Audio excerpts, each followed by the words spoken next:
Hi hello నమస్తే welcome to Sakshi this is Karthik. ఈ మధ్యకాలంలో మనం వింటున్నాం వీసా ఫ్రాడ్లు, ఇమిగ్రేషన్ స్కామ్లు, కన్సల్టెన్సీ మోసాలు. ఇవన్నీ ఎందుకు జరుగుతున్నాయి? జరగడానికి గల కారణాలేంటి? నిజంగానే బయట అట్ ప్రజెంట్ ఈ మార్కెట్లో జాబ్ ఆపర్చునిటీస్ అనేవి ఉన్నాయా అట్ ప్రజెంట్ ఈ టైంలో? ఇన్ని కన్సల్టెన్సీలు పుట్టుకురావడానికి గల కారణాలేంటి? నిజంగానే అన్ని కన్సల్టెన్సీలు జాబ్ ఇప్పించగలవా? ఒకవేళ లేకపోతే ఇన్ని కన్సల్టెన్సీస్ ఎందుకు? అసలు ఏ కన్సల్టెన్సీని ఎలా నమ్మాలి, ఎలా చూస్ చేసుకోవాలి? ఒకవేళ కన్సల్టెన్సీ అనేది లెజిటిమేటా కాదా, రిజిస్టర్ అయి ఉందా, లైసెన్స్ అనేది ఉందా, ఎలా తెలుసుకోవాలి? సామాన్యులు మోసపోకుండా ఉండాలంటే ఏం చేయాలి? ఒకవేళ మోసపోతే ఏం చేయాలి? ఈ అన్ని ఆస్పెక్ట్స్ మీద ఈరోజు డిస్కషన్ స్టార్ట్ చేద్దాం. మనతో పాటు జాయిన్ అవుతున్నారు గెస్ట్లు. Paddy Sharma, immigration sector executive and also VPA. మనతో పాటు మరో గెస్ట్ జాయిన్ అవుతున్నారు, Padala Cynthia garu, immigration consultant. Ma'am నమస్తే ఇద్దరికి. నమస్కారం. నమస్తే అండి. నమస్తే. I'll start with you Cynthia garu. At present ఈ టైంలో ఈ వోలటైల్ జాబ్ మార్కెట్లో జాబ్స్ ఉన్నాయా, ఆపర్చునిటీస్ అనేవి ఉన్నాయా? అట్ ప్రెజెంట్ ఈ టైంలో అబ్రాడ్కి మూవ్ అవటం అనేది ఈ టైంలో కరెక్ట్ అంటారా? జాబ్స్ అయితే ఉన్నాయండి, అన్ని సెక్టర్స్ లో ఉన్నాయి అని మేము చెప్పలేము. ఎస్పెషల్లీ ఇక్కడ కొన్ని సెక్టర్స్ లైక్ మెడికల్ సెక్టర్ ఉంటుంది, తర్వాత ట్రక్ డ్రైవర్స్, ఇట్లాంటివి, టీచర్స్, ఇట్లాంటి వాటికి చాలా డిమాండ్ ఉంటుంది. ఐటీ మాత్రం ఆల్మోస్ట్ ఆల్ సాచురేట్ అయ్యింది. కానీ H1B వచ్చేది ఓన్లీ ఐటీ పైనే కాదు, వేరే వేరే దీని నుంచి, కరియర్స్ నుంచి కూడా రావచ్చు అనమాట. నర్సెస్ లాగా, తర్వాత ఫిజియోథెరపిస్ట్, ట్రక్ డ్రైవర్స్, ఇట్లాగా డిఫరెంట్ ఇవి ఉన్నాయి. వాటిల్లో మాత్రం చాలా హై డిమాండ్ ఉంది, ఎందుకంటే ఇక్కడ వాళ్ళు ఆ పొజిషన్స్ ని ఫిల్ చేయలేకపోతున్నారు కాబట్టి. సో రైట్ నౌ మనం చూడాల్సింది ఏంటంటే ఈ దేశంలో మన ఉన్న సిటిజన్స్ ఏ జాబ్స్ ని ఫిల్ చేయగలుగుతున్నారు, దాన్ని కాకుండా ఏ జాబ్స్ ని ఫిల్ చేయలేకపోతున్నారు అనే దానిపైన మనం ఫోకస్ చేస్తే ఆ సెక్టర్స్ మాత్రం ఆబ్వియస్లీ ఉన్నాయి. Okay, moving on to paddy Sharma ma'am. Paddy గారు, మెయిన్ ఒక్కటే, ఈ మధ్యకాలంలో మనం వింటున్నాం వీసా మోసాలు కానీ, ఇమిగ్రేషన్ స్కామ్స్ ఇవి విచ్చలవిడిగా జరిగిపోతున్నాయి. దానికి తగ్గట్టుగానే ఇక్కడ కన్సల్టెన్సీస్ విపరీతంగా పుట్టగొడుగులా పుట్టుకొస్తున్నాయి. మరి అసలు ఒక కన్సల్టెన్సీని ఎలా గుర్తించాలి, అది లెజిటిమేటా కాదా అనేది ఎలా ఫైండ్ అవుట్ చేయాలి, అండ్ ఎలాంటి ప్రాసెస్ ఎట్లా ఉంటుంది అసలు? ఇప్పుడు పరిస్థితి ఏంటంటే, you know that US immigration చాలా స్ట్రిక్ట్ అయింది. ఇప్పుడు ఈవెన్ 1 or 2 పీపుల్ అంటే దానికి కూడా మనం ఒక కంపెనీ ఇక్కడ ఉంటుంది, ఆ కంపెనీ నుంచి ఎవరినో తీసుకొస్తున్నారు, ముగ్గురే ఉంటున్నారు ఆ కంపెనీలో. నౌ దోస్ థింగ్స్ జరుగుతాయి, ఎందుకంటే company has to be a well established big company where there is real need. వాళ్ళకి ఇప్పుడు అవసరంగా ఎవరినో కావాలి, అట్లా ఉండాలి. But now what is happening is this 3 people 2 people ఇంట్లో ఒక ఆఫీస్ అడ్రస్ పెట్టుకొని అదన్నీ చేసిన వాళ్ళందరూ, even US immigration themselves are catching them very badly. So those things are all ఇప్పుడు వానిష్ అవుతుంది. They are not even in picture. I always tell there is 2 things అండి. America దేశంలో ఎవరికైనా రావాలని కొంచెం దట్ ఆస్పిరేషన్ ఉన్నదంటే 2 things are needed. Either you should be very skilled or you should have money. Yeah, true. Yeah. Skilled ante you are very specialized. Ikkada dorgatledu, they are very highly skilled. Atla ante there is still demand. If you are a researcher, you are a scientist, or you are at this very high level, even the teachers kuda manaki teachers ante mathematics, science, and teachers who are needed are in that level. Mali nurses, but when you think about ordinary ga manam appudu C++ manchi low level computer తెలుసుకొని but some certificate adanni తీసుకుని ఆ కాలం పోయిందండి. That is not there anymore. So it is very highly skilled, or if you have a lot of money, you can start business here. You can have an office in India, you can come and open an office and do a trade. That is also very possible for you to come. And also there is the, Cynthia will be explaining on EB-5. When you have a lot of money, 800,000 నుంచి 1.1 million దాకా if you are ready to invest, you can get the whole family who are under 21 children, they all can come here. So there is EB5 program లో ఇప్పుడు a lot of people are coming because I mean we can think it is 9 crores 10 crores అది you have to spend. When you think about that kind of a money, you don't want to ఇండియాలో మనం హాయిగా ఉంటాం. Why should we spend 9 crores to go to US? But some people, for the children's sake, ఆ children ఇక్కడ వచ్చిన they get all the facilities of education, free education, అదన్నీ ఉంటుందని side పర్వాలేదు, we can spend that money where they are coming. So I told you there are only 2 things you can come. Either you are a very highly skilled person or you are having money. Okay, Cynthia garu already paddy Sharma గారు చెప్పినట్టుగా కూడా either skilled అయినా ఉండాలి, లేకపోతే money business setup చేసే ఒక ఆలోచన ఉంటే మనం అక్కడికి వెళ్ళాలి. EB5 వీసాకి సంబంధించి ఆల్రెడీ మేడం చెప్తున్నారు. Can you please elaborate that? And ఇంకొకటి, స్పాన్సర్స్ వీసా విషయంలో ఈ మధ్య ఫ్రాడ్స్ జరుగుతున్నాయి. ఆల్రెడీ నందూస్ వరల్డ్ అని సంబంధించి ఒక ఆరోపణలు వచ్చాయి. ఈ రెండింటిని అమాల్గమేట్ చేసుకుంటూ మీరు ఏమైనా చెప్పదలుచుకున్నారా? యా, అబ్సల్యూట్లీ అండి. సో ఫస్ట్ థింగ్, నందూస్ వరల్డ్ది ఏంటంటే మనము ఇక్కడ చూడవలసింది, including US and UK or any abroad countries లో, unless the court ఫైనల్ గా వాళ్ళు తప్పు చేశారు అని చెప్పేంత వరకు మనం ఎవరము వాళ్ళని కల్ప్రిట్స్ అని అనలేం. That is legally not right for us over here. So Nandu's world కూడా మనము వీ కెన్ ఓన్లీ స్పెక్యులేట్ వాళ్ళు ఏం జరిగింది అక్కడ అనేసే, కానీ ఖచ్చితంగా ఇది ఇట్లా జరిగింది అనేది మనము చెప్పలేము. కానీ ఒకటి ఏంటంటే మేజర్గా ఎనీ పర్సన్ ఏ కన్సల్టెన్సీ దగ్గరికి వెళ్ళినా కానీ there are few things, guidelines వాళ్ళు చెక్ చేసుకోవాలండి. ఫస్ట్ అసలు రిజిస్టర్ అయ్యిందా లేదా. ఎవ్రీ సింగిల్ కంపెనీ ఆన్లైన్ ఇప్పుడు యుఎస్ వస్తుంటే USCIS, తర్వాత ఏ స్టేట్ లో వాళ్ళు ఆ కంపెనీ ఉంటున్నారో ఆ స్టేట్ లో రిజిస్ట్రేషన్ ఉంటుంది. ఆ స్టేట్కి వెళ్తే ఆ కంపెనీ పేరు కొట్టంగానే వాళ్ళకి వచ్చేసేయాలి registration. So that's the first thing. And then the second one ఏముంటుందంటే, మీరు రెఫరెన్సెస్ అడగండి. ఇప్పుడు ఎందుకంటే అందరూ ఇంతమంది చెప్పారు ఇన్ని lakhs of rupees మేము పంపించాము, ఈ అకౌంట్స్కి పంపించాము అంటున్నారు. But that is not actually right, ఒక లీగల్ వే కూడా.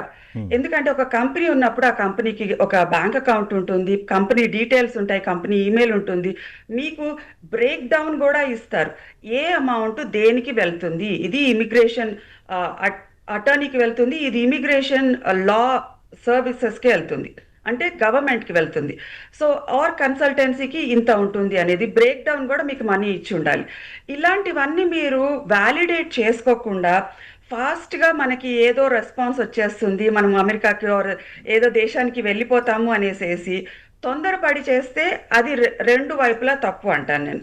Because now is the culture ఎట్లా ఉంది, AI artificial intelligence, machine learning ఇవన్నీ చాలా ఎక్కువ అయిపోయినాయి. దీంతో ఇన్ఫర్మేషన్ చాలా క్లోజర్ అయిపోయింది. మీరు ఎవరి గురించి ఏది డీటెయిల్ చెక్ చేయాలన్నా కానీ తెలిసిపోతుంది. సో మీరు ముందు ఎవరి దగ్గర ఏ కన్సల్టెన్సీకి వెళ్ళినా కానీ you should be able to first identify if they are legitimate or not, get the references, get their bank details, get the breakdown of what your money is going for. ఇవన్నీ చూసుకున్న తర్వాత అప్పుడు మీరు వెళ్తే దానికి మనము అంత pit falls ఉండవని నా ఉద్దేశం. సో అక్కడ నందూస్ వరల్డ్ లో ఎవరిది ప్రాబ్లం అనేది మనం చెప్పలేం, కానీ కాషియస్ గా ఇట్లా ఉండాలనేది ఒకటి చెప్పగలుగుతాను. And should I be talking about EB5 or? Yeah, so EB5 అయితే ఇక్కడ US లో 2 ways లో రావచ్చండి. ఒకటేమో $800,000. అగైన్ $800,000 కంప్లీట్లీ ఇది ఆ ప్రాజెక్ట్కే వెళ్తుంది. ఇప్పుడు EB5 అనేది ఏంటంటే లాట్ ఆఫ్ ప్రాజెక్ట్స్ ఉంటాయి, కన్స్ట్రక్షన్ అయినా ఉండొచ్చు, బిజినెస్ ఎస్టాబ్లిష్మెంట్, ఇట్లాంటి పెద్ద పెద్ద ప్రాజెక్ట్స్ ఉంటాయి, అపార్ట్మెంట్స్ కట్టించడం ఇట్లాంటివి. అట్లాంటప్పుడు వాళ్ళకి ఆ ప్రాజెక్ట్ ఓనర్స్ కి ఇన్వెస్ట్మెంట్ కావాలన్నప్పుడు they reach out to the government దగ్గరికి వెళ్ళి ఒక అప్లికేషన్ పెట్టుకొని మేము EB5 ఇమిగ్రేషన్ చేస్తాము, ఇది అప్రూవ్ అయితే మాకు ఇన్వెస్ట్ చేయొచ్చు అనేది తీసుకుంటారు. అది అప్రూవ్ అయితేనే వాళ్ళు లెజిటిమేట్ కంపెనీ. అది కూడా మీరు చూసుకోవాలి. EB5 లో మనం 800,000 వాళ్ళు ప్రాజెక్ట్స్ అంటున్నారు అనేసి అది కాదు, వాళ్ళు అసలు అప్రూవల్ వచ్చిందా లేదా అనేది ఫస్ట్ థింగ్. రెండోది EB5 లో ఆ ఇన్వెస్టర్స్ కూడా ఎవరైతే ఓనర్స్ ఉన్నారో వాళ్ళు కూడా 60% ఇన్వెస్ట్ చేసి ఉండాలి. వాళ్ళు 60% చేస్తే ఆ 40% కోసమే వాళ్ళు మిగిలిన వాళ్ళ గురించి రీచ్ అవుట్ అవ్వాలి. సో అది కూడా మనము ఒకటి వ్యాలిడేట్ చేసుకోవాలి.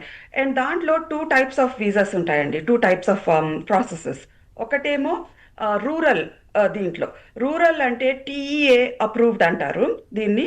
ఇది 800,000. ఎందుకంటే ఈ రూరల్ విలేజెస్ లో ఎక్కువ జాబ్స్ ఉండవు కాబట్టి మినిమం 10 జాబ్స్ కలిగించే ఏదన్నా బిజినెస్ లేకపోతే కన్స్ట్రక్షన్ జరుగుతుంటే దాంట్లో అది అప్రూవ్ చేస్తారు గవర్నమెంట్ వాళ్ళు. అది ఒకటి 800,000. అర్బన్ వాళ్ళు అయితే 1,500,000 అట్లాగా ఉంటుంది. సో ఈ రెండిట్లో మీరు ఏది సెలెక్ట్ చేసుకుంటారని లెజిటిమేట్ గా అన్ని ఆలోచించుకొని సెలెక్ట్ చేసుకోవాలి. అండ్ దీంట్లో కూడా మళ్ళీ అగైన్ ప్రాసెసెస్ ఉంటాయి. మీరు ఆ 800,000 నా దగ్గర ఉంది పెట్టేస్తాను అని కాదు. లెజిటిమేట్ గా మీకు ఆ 800,000 ఎక్కడి నుంచి వచ్చింది, ఇఫ్ ఇట్ ఈస్ 100,000 మా 100 years బ్యాక్ యాన్సెస్ట్రల్ ప్రాపర్టీ అంటే ఎవ్రీ సింగిల్ థింగ్ మీరు చూపించాలి. ఓకే. అప్పుడే మళ్ళీ గవర్నమెంట్ అగ్రి అవుతుంది అనమాట. సో దీంట్లో ఇన్ని న్యూఆన్సెస్ ఉన్నాయి, ఇవన్నీ తెలుసుకొని మీరు అప్లై చేయడం ఇంపార్టెంట్ అండి. Okay, right. Moving on to పాడి శర్మ గారు, మ్యామ్, రెండు ఆస్పెక్ట్స్ కనిపిస్తున్నాయి. ఇప్పుడు ఏ కన్సల్టెన్సీ అయినా లేకపోతే ఏ ఆర్గనైజేషన్ అయినా ఏ కంపెనీ అయినా కూడా లెజిటిమేటా కానదా అనేది తెలుసుకోవడానికి సర్టెన్ రీజన్స్ ఉంటే ఆల్రెడీ మీరు చెప్పారు. చదువుకున్న వాళ్ళ పరిస్థితే ఇలా ఉంది, మోసపోతున్నారు. మరి చదువుకోని వాళ్ళ పరిస్థితి ఏంటి? ఇది ఫస్ట్ క్వశ్చన్. అంతేకాకుండా మెయిన్గా చదువుకున్న వాళ్ళు ఏజెంట్ల చేతుల్లో మోసపోతున్నారు. ఈ రెండింటిని కొంచెం డీకోడ్ చేస్తారు మీరు? I mean, educated people, like Cynthia garu cheppinadaaka, we have all this AI and Google and everything to check on them. Okay, so that way they will be able to find out. And also I have seen, and 30-40 years ga immigration law office, my husband is an immigration attorney, 40-50 years ka ide pani. We have seen people ikkada vachina time lo, we don't know anything madam, ikkada vastunnamo maaku evaru talvadantaru. Malli ikkada vachina tarvata in 2 రోజుల can I go to my friend's house in Chicago antaru. So everybody knows someone, at least pakkinti vaadu, they always say somebody is there. Okay, so world is becoming globally very small andi. So it is not difficult to evaruna em chestunnaru kanukovalante, adi it's not a very big problem. They can find out. Inka oka matlante, usually I used to have this experience, and oka 30 years back, if you put in Enadu or somewhere, this is not a job in Middle East. నేను first చెప్పినాను కదండి, if it is US అంటే you have to be specialised in something very important. Okay, మాకు దగ్గర ఇక్కడ Mexico ఉంటుందండి. we need people to work on smaller jobs, people come from Mexico. We don't need all the way from 10,000 miles India నుంచి రావాలని మనకు అవసరం లేదు. So the people who are coming are to be specialized అంటే you can be a best Indian cook, and there are restaurants ఇక్కడ. ఆ restaurants లో Indian cook రావాలంటే that is also not, we are talking about very highly educated person, but they are specialized. If you are specialized in particular thing, then రావచ్చు. ఇంకొకటి ఏంటంటే, if people, when you are just to put an advertisement, they all think like a fitter, mechanic, everybody applies. But this H1 visa, L1 visa, all these visas are very highly educated, minimum qualification, graduation undali. Graduation tarvata they are going to ask you why you feel this person fits into the job. What is that you will not get an American guy with the same qualification that you are trying to bring. Inkevari ekkadi nuncho meer తీసుకురావాలంటే that questions comes. Then it becomes a request for evidence. 3-4 pages questions అడుగుతున్నారండి, why that person should get the visa when we can find a person here. Okay, main aspect ఏంటంటే cheap labour, cheap employment సంబంధించి ఏంటంటే Indians కానీ లేకపోతే పాకిస్తానీ కానీ బంగ్లాదేశ్ కానీ వీళ్ళు చీప్గా వచ్చేస్తున్నారు. వాళ్ళతో కంపేర్ చేసుకుంటే ఇక్కడ కాస్ట్ కటింగ్ అనేది చాలా జరుగుతుంది, we can save the cost అన్నట్టుగా కూడా వీళ్ళని ఆప్ట్ చేసుకుంటున్న సిచ్యువేషన్స్. దాన్నే దృష్టిలో పెట్టుకుని ఇక్కడ మోసాలు అనేది జరుగుతోంది. సింతే గారు మీరేం చెప్తారు దీని గురించి? ఎందుకంటే మీ క్వాలిఫికేషన్ లేకపోయినా పర్లా, మీరు జస్ట్ వర్కింగ్ చేస్తే చాలు అన్నట్టుగా కూడా ఇక్కడికి తీసుకొచ్చి మోసానికి పాల్పడుతున్నారు. అలాంటి వాళ్ళకి ఏం చెప్తారు? సో అబ్సల్యూట్లీ అండి. సో ఫస్ట్ ఆఫ్ ఆల్ ఒకటి దేర్ ఆర్ స్టేజెస్ కదా ఒక ఇమిగ్రేషన్ దీనిపైన చూస్తే. ఒకటేమో ఇక్కడికి ఈ దేశానికి రాక ముందు అప్లై చేస్తున్న ఇవి, దానికి మనము ఆల్రెడీ వెట్ చేయాలి ఆ కంపెనీ అసలు లెజిటిమేటా కాదా అనేసి. రెండోది అక్కడ నుంచి ఇక్కడికి వచ్చిన తర్వాత లాట్ ఆఫ్ టైమ్స్ అది వాళ్ళు రైట్ దీనిపైన రెజ్యూమి పైన రారండి. కొన్నిసార్లు ఫేక్ రెజ్యూమీలు పెడతారు, పెట్టేసేసి వస్తుంటారు. వచ్చిన తర్వాత యాక్చువల్ కంపెనీలో వీళ్ళు ఏదో ఒక రకంగా వాళ్ళని ఎస్టాబ్లిష్ చేసినా కానీ ఆ జాబ్ పర్ఫామ్ చేయలేక వాళ్ళు బయటకు వచ్చేస్తుంటారు. సో ఇది బోత్ సైడ్స్ ఉంటుంది. ఇంకొకటి ఏంటంటే ఇక్కడికి చాలా మంది ఇప్పుడు there are different ways of coming here. About 15 types of visas ఉన్నాయండి. రిలీజియస్ వీసా ఉంది, తర్వాత ఫ్యామిలీ టైప్ వీసా ఉంది, F1 ఉంది, H1 ఉంది, B1 ఉంది, ఇవన్నీ ఉన్నాయి. ఏ వీసాలో మీరు ఏ కేటగిరీలో ఫాలో అవుతారు అనేది ఫస్ట్ మీరు రీసెర్చ్ చేయాలి. అండ్ మీరు ఇందాక అన్నారు అన్ఎడ్యుకేటెడ్ వాళ్ళకి ఎట్లాగా చేయాలి, ఎట్లాగా వాళ్ళు కాషియస్ గా ఉండాలి అనేది. బేసిక్ గా ఇక్కడికి అన్ఎడ్యుకేటెడ్ వాళ్ళు వచ్చేది అంత ఎక్కువ ఆపర్చునిటీస్ లేవు, అన్లెస్ వాళ్ళని ఏదో మోసంగా లైక్ ఫ్రాడ్ గా తీసుకొని రావడం తప్ప మెయిన్ గా ప్రాపర్ వేలో తీసుకురావడం అనేది లేదు. సో అన్ఎడ్యుకేటెడ్ వాళ్ళు ఒకవేళ వస్తున్నారు అన్నా కానీ they need to be cautious. ఎందుకంటే చాలా సార్లు ఇక్కడికి తీసుకొచ్చి హ్యూమన్ ట్రాఫికింగ్ అయిపోతుంది, వాళ్ళని ఎక్కడో వేరే చోట్ల అమ్మేస్తున్నారు. ఇట్లాంటివి కూడా జరుగుతూ ఉన్నాయి, సెక్స్ ట్రాఫికింగ్ జరుగుతూ ఉంది. సో ఇలాంటివి కాషియస్ గా ఉండాలంటే మీరు క్వాలిఫికేషన్స్ ఏ వీసా పైన ఏ రకంగా వస్తున్నారని చూసుకొని అది మీరు క్వాలిఫై అవుతున్నారా లేదా, అక్కడికి వెళ్ళిన తర్వాత can you actually work there or not. అది ఒక ఆఫీస్ వాళ్ళదే కాదు, even this person also will have to sustain their job. Office వాళ్ళు ఏదో ఒక రకంగా పెడతారు, బట్ ఆ జాబ్ వీళ్ళు చేయగలుగుతారా లేదా అనేది కూడా వీళ్ళు చూసుకొని వెళ్ళడం. సో ఇలాంటివి ఈ బోత్ ఎండ్స్ ఉన్నాయి. ఒక కార్పొరేట్ వాళ్లే కాదు, ఒక కంపెనీ వాళ్లే ఫ్రాడ్ చేయడం కాదు, ఈవెన్ ఇండివిజువల్స్ కూడా చాలా సార్లు ఒక కంపెనీ పైన వస్తుంటారండి.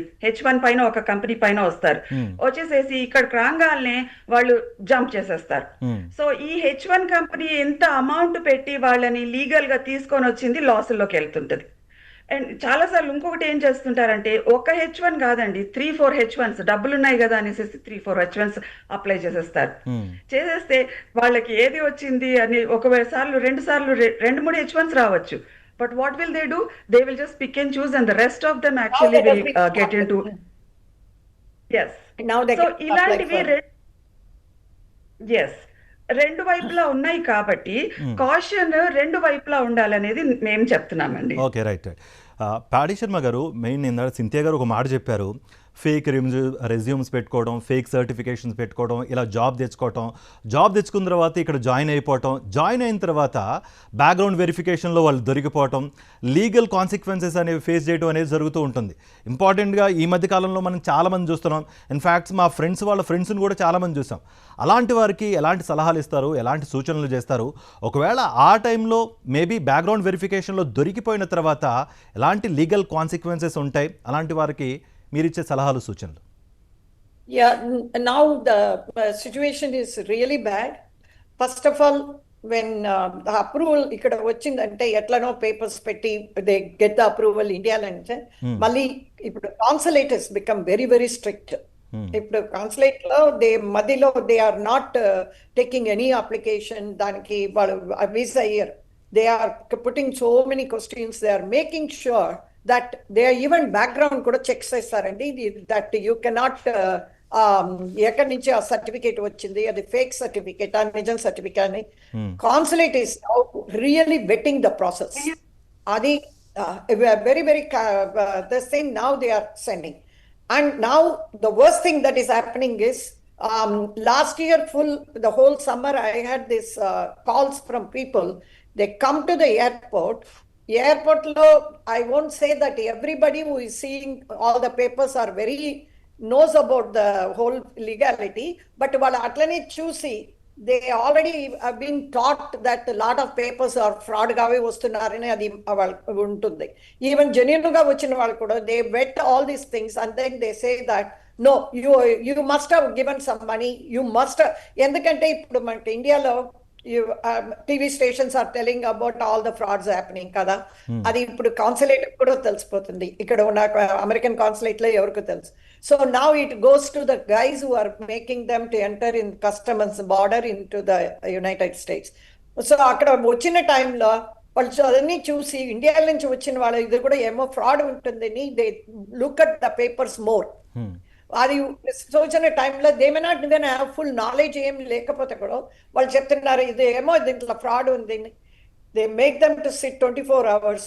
మళ్ళీ they are not able to find any answer, వాళ్ళకి దొరకట్లేదు, మళ్ళీ అన్ని వేస్ట్ అవుతుందండి. మళ్ళీ they are coming back.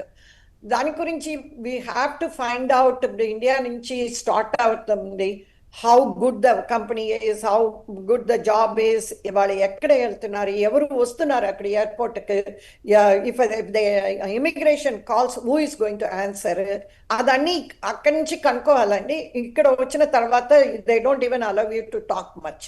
Okay, అక్కడ విచ్ కంపెనీ నేను పోతున్నాను, ఎవరు అక్కడ వచ్చి నాకు if there is a problem who will answer the immigration, అదన్నీ కనుక్కోవాలి. That is the most important thing. ఇక్కడ వచ్చిన తర్వాత they keep them and they don't even allow them. There is only one phone call is allowed if you are caught. And then in that one phone call you have to call the lawyer or one of your friend to call the lawyer. Then you go and the attorney goes there and then you can just see them only once. Then they say that నేనేం చేయలేదు, అన్ని papers అన్ని ఇట్లానే ఇచ్చారు నాకు, అదే నేను తీసుకొచ్చినానంటే sorry, you have being see when they answer the questions, when the immigration asks, we have to be very very careful. The are you a US citizen confuse అవుతున్నారండి. When you are already in కొంచెం భయం they are getting all this, are you a US citizen, వాళ్ళకి ఏమీ అర్థం అవట్లేదు, yes అంటారు, మళ్ళీ తప్పుగా కొంచెం అది కూడా వస్తుంది కదా. Then they don't know in the end whatever I have said is true and statement of mind sign కూడా తీసుకుంటారు. Okay, so without their knowledge they sign that paper also. If you see there are 3 pages, it's the same paper, it is given to everybody. In that 3 pages there have you ever claimed to be a US citizen, have you ever worked before coming to US, anybody, your father and mother have come here, who else is in this country for you, all these questions they are not prepared kadandi. Emo we got visa లోపల వెళ్ళిపోతామే, ఎవరో car తీసుకొచ్చారు మనం పోతాం అంతే mind లో ఉంది. కానీ these questions are not things, so they have to be, I feel like even anybody going to visa that if at all you are caught అలాంటి కొత్తగా వెళ్ళే వాళ్ళకి ఎలాంటి సలహాలు ఇస్తారు అంటే, ఇప్పుడు మెంటల్గా కూడా ప్రిపేర్ అవ్వాలి, ఏ క్వశ్చన్ అడుగుతారు ఏంటి అనేది దానికి తగ్గట్టుగా ప్రిపేర్ అవ్వాలి, అండ్ ఇంకొకటి ఫిజికల్గా కూడా ప్రిపేర్ అవ్వాలి, అండ్ రిటర్న్ ఫార్మేట్లో కూడా ప్రిపేర్ అవ్వాలి, ఇవన్నీ ఉంటాయి మరి. వెరీ మచ్ అది అన్ఎక్స్పెక్టెడ్ అంటే, బికాస్ వెన్ యూ సీ ఇది ఈ డ్రెస్సెస్ లో వాళ్ళు గిన్ను అది పెట్టుకొని మీరు దగ్గర వచ్చి క్వశ్చన్ అడిగిన, even you don't even know what are you answering, you just say anything that comes into your mind. And because నువ్వు ఇక్కడ సంతకం చెయ్యి లేకపోతే we will keep you in jail for 3 months అంటే, ఎక్కడన్నా మీరు సంతకం చేయాలంటే చేస్తున్నానంట, ఎందుకంటే భయం వస్తుంది కదా. Why to go and be here for 3 months in jail, let me sign it. But maybe he did not mean any of those things are truthful. Okay, right. Cynthia garu, so if I can add to that. Yeah, you can. Yeah, so if I can add to that, so that's absolutely correct అండి. So చాలా సార్లు వీళ్ళు ఒకవేళ ఇట్లా పట్టుబడినా కానీ are questioning కి తీసుకొచ్చినా కానీ ఫస్ట్ థింగ్ వీళ్ళు చేయాల్సింది ఏంటంటే కామ్గా ఉండి అసలు మనకి ఏం క్వశ్చన్స్ అడుగుతున్నారు, వాళ్ళు ఏ పేపర్ అయినా ఏదైనా కానీ మీరు అది చదివి, మీకు ఒక ఎవ్రీ సింగిల్ పర్సన్ కి రైట్స్ ఉంటాయి ఇక్కడ, సైన్ చేయడానికన్నా మాట్లాడడానికన్నా ఏదన్నా చెప్పడానికన్నా కానీ మీకు రైట్స్ ఉంటాయి. మీరు చెప్పకూడదు అనుకున్నప్పుడు నేను చెప్పను, నా రైట్ ప్రకారం నేను చెప్పను, అని చెప్పాలి. అంతేగాని వాళ్ళు అడుగుతున్నారు కదా అనేసి క్వశ్చన్స్ చెప్పేసేసి మనం తప్పు చేసేసుకొని అది డాక్యుమెంట్ అయ్యి దానిపైన సంతకం పెట్టేసిన తర్వాత వచ్చి ఇక్కడ అటార్నీస్ దగ్గరికి వచ్చి నేను ఇట్లా చేశాను అంటే అది ఇంకా ఎక్కువ ప్రొసీజర్ ప్రొలాంగ్ అవుతుంటది. ఇంకొకటి one last one I wanted to add about that ఏంటంటే సో కొంతమంది ఎట్లా ఉన్నారంటే అండి, ఓకే వస్తారు ఇక్కడికి, వచ్చేసేసి సమ్ ప్రాబ్లంలో ఇరుక్కుంటారు అండ్ ఒక నాన్ ప్రాఫిట్ని కాల్ చేస్తారు. కాల్ చేసిన తర్వాత ఆ నాన్ ప్రాఫిట్ ఏం చేస్తుంది, వీళ్ళకి అన్ని సజెషన్స్ ఇవ్వడానికి అనేసి, because they have all these entire legal teams అవన్నీ కొలాబరేట్ అయి ఉంటాయి కాబట్టి వీళ్ళు దగ్గర నుంచి ఇన్ఫర్మేషన్ తీసుకుంటారు. ఆ ఇన్ఫర్మేషన్ కూడా వీళ్ళు సరిగ్గా ఇవ్వరండి, సగం అబద్ధాలు ఇస్తారు. ఇస్తే నాన్ ప్రాఫిట్ వాళ్ళు ఆల్మోస్ట్ ఆల్ నమ్మేసేసి వాళ్ళకి ఇమిగ్రేషన్ అటర్నీస్ అని ఇవని అన్ని చేసిన తర్వాత ఎండ్ ఆఫ్ ద డే మళ్ళీ ఆ నాన్ ప్రాఫిట్ ని కూడా మోసం చేసే పరిస్థితులకు వచ్చినారు. So all these things we have to make sure that we are not considering or ఇవి జాగ్రత్తలు తీసుకోవాలండి. Okay right. పాడి శర్మ గారు, ఈ మధ్య కాలంలో ఇది నాకు అనిపించిన ఒక ఇంపార్టెంట్ క్వశ్చన్ అనుకోండి. ఎవ్రీథింగ్ వెంట్ వెల్, ఆల్రెడీ అబ్రాడ్లో జాబ్ వచ్చింది, సెటిల్ అయిపోయారు, 6 to 9 months గడిచిపోయింది. At present lay off trend నడుస్తోంది. ఈ టైంలో లే ఆఫ్లో మనం ఆ లే ఆఫ్లో పడితే ఏంటి పరిస్థితి ఏంటి, వాళ్ళ ముందున్న లీగల్ ఆప్షన్స్ ఏమైనా ఉంటాయా, లేకపోతే బ్యాక్ టు పెవిలియన్ అన్నట్టుగా కూడా క్రికెట్ భాషలో మళ్ళీ తిరిగి వచ్చేయటమేనా వాళ్ళ ముందున్న ఆప్షన్? 60 days అండి, that's the maximum period you can to pack up your things you have. ఆ 60 days కు లోపల if you have lost one project ఇంకొక ప్రాజెక్ట్ ఏమో ఒకటి చేసుకోవాలి. That this is not we are only mostly talking about ఈ computer వాళ్ళే. Temples లో కూడా ప్రీస్ట్ వస్తున్నారు R1 వీసాలో. ఆ టెంపుల్లో ఏమో ఇప్పుడు they are not getting enough devotees, so we already have 3/4 తీసుకొచ్చిన వద్దంటే ఈవెన్ ఆ ప్రీస్ట్ కూడా మళ్ళీ they have to find another job somewhere. ఇప్పుడు మీ ప్రీస్ట్గా వచ్చిన you cannot go and work in a gas station కదా అండి. So they don't even know how to do that. So 60 days లోపల they have to find another job. And ఈ 60 days తర్వాత either through that company or something శాలరీతో రావాలి. The main important thing is ఆ pay slips అడుగుతున్నారు. మళ్ళీ మీరు ఇక్కడ ఒక H1 నుంచో ఇంకొక వీసా నుంచి ఇంకొక కంపెనీకి పోవాలంటే you have to have the pay slips. Without the pay slips your new H1 will not be approved. Transfer కూడా అది. ఓకే, ఇక్కడే మోసాలు జరిగే అవకాశం ఉందిగా, ఎందుకంటే 60 days మాత్రమే గ్రేస్ పీరియడ్ ఉంది. ఎవరో ఒకళ్ళ కన్సల్టెన్సీస్ అక్కడ వాళ్ళని పట్టేసుకుని ఏదో ఒక జాబ్ తెచ్చేసుకుని ఆ పే స్లిప్లు పెట్టేసుకుంటే అయిపోతుంది, వీ కెన్ సస్టైన్ హియర్ అన్నట్టుగా కూడా వాళ్ళు కూడా ఇక్కడ కూడా మోసాల బారిన పడే అవకాశం ఉంటుంది కదా. ఉంటుందండి, but mostly they won't do it because ఇక్కడ you know that the taxes are very high అండి. ఈ టాక్సెస్ హై. ఇప్పుడు $4,000 శాలరీ అంటే you have to pay nearly $1,400. 2 months అంటే వాళ్ళకి చేతుల నుంచి పడతారు. ఆఫ్టర్ తర్వాత every month who is going to pay? Your salary has to B continuous. Without even getting $1,400 monthly, how will you pay for $4,000? $1,400 మనం ఇంకా ఇది IRSకి ఇవ్వాలి, ఇంటర్నల్ రెవెన్యూ సర్వీస్కి $1,400. So that is very difficult. So they try in the beginning అది చేస్తామని. After 2 months వాళ్ళు కూడా చెప్తారు, అయ్యో I can't do it, I can't pay you $4,000 and pay the income tax also, so you go and. So it is a circumstances that you have to make sure that the projects are good and it is a long-term project. Okay right. Cynthia garu, ఆఖరిగా ముగించే ముందు ఒక question.